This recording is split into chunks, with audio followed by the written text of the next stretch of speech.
Hello, in this video we are going to take a look at setting up our database, our PyMySQL database. It's actually really simple to install, and what you want to do is you want to open up the Python IDLE.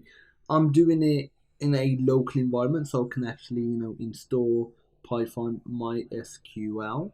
And now what we want to do is create a new file. So we're going to launch up a new file, and to actually obviously use Python we need to just put this. We've done this before, so this is just the path to Python.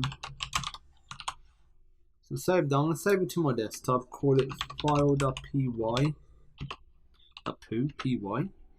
and now what we're going to do in here, we are going to put a line called import PyMySQL and save that. And if we click file, run module, that's great, it runs. If you get any errors, something along the lines of PyMySQL module, it doesn't exist, something along those lines, so open up your terminal, your command line, type in pip install PyMySQL,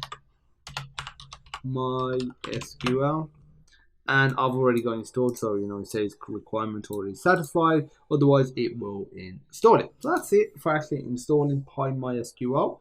Thanks for watching. If you've got any questions or if you have any problems installing MySQL for Python, feel free to let me know and I'll help you out.